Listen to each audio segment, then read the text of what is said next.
মাথার মধ্যে যে ব্রেনটা আছে এইটার ওজন প্রায় 1.5 কেজি। আচ্ছা, 1.5 কেজি ওজনের একটা ব্রেইন এই খুলির মধ্যে আছে, টের কি পাওয়া যায়? আপনি হাতের মধ্যে 1.5 কেজি নেন তো, কেমন শক্ত লাগে না, ওজন লাগে না? মাথার মধ্যে যে 1.5 কেজি ওজনের ব্রেনটা আছে, এই যে সহজে সালাম ফিরাচ্ছি, এদিক ওদিক যাচ্ছি, সামনে পিছনে ইয়া করতেছি, ওই রকম কি 1.5 কেজি ওজন মনে হয়? আল্লাহ একটা অসাধারণ মেকানিজম করছে। সেটা কি? মাথার খুলির মধ্যে এক রকমের পানি রাখছে। পানি রাখার কারণে আমরা যখন নদীতে সাঁতার কাটি তখন আমাদের শরীরটা হালকা হয়ে যায়। এটা আর্কিমিডিস বলে একজন বিজ্ঞানী আবিষ্কার করছে। এবং আমাদের ব্রেনটা আমাদের এই খুলির মধ্যে ওইরকম সাঁতার কাটতেছে, এবং সাঁতার কাটার কারণে যেই ব্রেইনের ওজন প্রায় 1,500 গ্রাম, সেটা কমে মাত্র 50 গ্রাম হয়েছে। কত গ্রাম? 50 গ্রাম। এটা কিন্তু একটা প্রশ্ন ধরবো।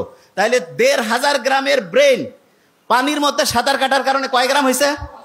Very fine. কত গ্রাম? 50 গ্রাম। তার মানে আপনি যে মাথাটা এরকম করতেছেন, কত গ্রাম করতেছেন? 50 গ্রাম। আমরা যখন মায়ের গর্ভে ছিলাম না, এই যে লাস্ট বেঞ্চ, মায়ের গর্ভে যখন ছিলাম, মায়ের গর্ভেও কিন্তু আমরা এরকম সাঁতার কাটতাম। এবং আল্লাহ এত সায়েন্টিফিক, মায়ের গর্ভে যখন আমরা ছিলাম মাকে লাথি মারতাম, গুতা মারতাম, কিন্তু মা যে কষ্ট করত, এই জন্য মায়ের আলাদা একটা মর্যাদা আল্লাহ দিয়েছেন। এবং মুহাম্মদ সাল্লাল্লাহু আলাইহি ওয়াসাল্লাম তো আমরা এটা জানি যে সম্মান করব কার? মায়ের, তারপরে কার? মায়ের, তারপরে কার? মায়ের, তারপরে কার? বাবার। তার মানেটা কি? তার মানে যে যত বেশি পরিশ্রম করবে, যে যত বেশি কষ্ট করবে, তার মর্যাদা আল্লাহ তত বাড়ায় দিবে। আমরা যারা মুসলমান সমাজের আছি, আমাদের সবচেয়ে শ্রেষ্ঠ একটা বৈশিষ্ট্য হইতে হবে চেষ্টা করা, পরিশ্রম করা। 1 নাম্বার বৈশিষ্ট্য কি হবে? চেষ্টা করা, পরিশ্রম করা। পরিশ্রম আর চেষ্টা করার যে স্টাইলটা, সেইটা আল্লাহ আমাদের গোটাল ডেইলি রুটিনের মধ্যে অলরেডি দিয়ে দিয়েছেন। কিরকম? মুসলমান যারা 5 ওয়াক্ত নামাজ পড়ে না, 5 ওয়াক্ত ফজর যখন আমি নামাজ পড়ি, নামাজ পড়ার পরে আমরা অনেকে মূর্খ, তো নামাজ পড়ার পরে ইচ্ছা মতো ঘুমাই গেলাম, তার লাভটা কি হলো?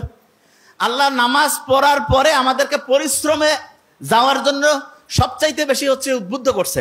নামাজ শেষ করো, তারপরে তোমার জীবিকা অন্বেষণে বের হয়ে যাও। জীবিকা অন্বেষণ মানেটা কি? স্টুডেন্ট যারা, সে কি টাকা ইনকাম করবে? নো। তার প্রধান কাজ কি? পড়াশোনা করা। তাইলে আমি ফজরের নামাজ যখন পড়লাম, তারপরে আমার প্রথম কাজ কি হবে? পড়াশোনা করা। কি করা? পড়াশোনা। পড়াশোনার ক্ষেত্রে সবচেয়ে ভালো বুদ্ধি যেটা, সেটা হচ্ছে আগে কোরআন পড়ে নিব। যেমন প্রফেসর মুখতার আহমেদ স্যার বলছেন, আমি তো শুনে খুব মজা লাগলো আজকে, যে আবু হুরায়রা রাদিয়াল্লাহু তাআলা আনহুর যে খেয়াল থাকতো না, তখন মুহাম্মদ সাল্লাল্লাহু আলাইহি ওয়াসাল্লামকে এসে বললো যে আমার তো খেয়াল থাকে না। মুহাম্মদ সাল্লাল্লাহু আলাইহি ওয়াসাল্লাম কি করলেন? তার শরীর থেকে চাদরটা খুলে নিলেন, বললো যে এটা মাটিতে বেছাও। এরপরে মুহাম্মদ সাল্লাল্লাহু আলাইহি ওয়াসাল্লাম একটু সেখানে দোয়া পড়ে একটা ফু দিলেন, বা ওনার হচ্ছে লালার থেকে কিছু জিনিস দিলেন। এরপরে ওই চাদরটা গুটায় বললেন শরীরে রাখো। এরপরে ওই আবু হুরায়রা কি বললো? যা আমি পড়ি তাই আমার খেয়াল থাকে। ঠিক না?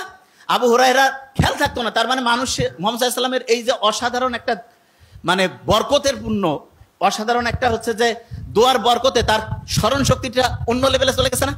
তাহলে আমরা যারা এখানে স্টুডেন্টরা আছি, আল্লাহর কাছে কিন্তু মুহাম্মদ সাল্লাল্লাহু আলাইহি ওয়াসাল্লাম তো নাই, কিন্তু তার শেখানোর রাস্তায় আমরা কিন্তু আল্লাহর কাছে চাইতে পারি। প্রথম যে কাজটা করবো সেটা হচ্ছে কোরআন পড়া। প্রথম কাজটা কি?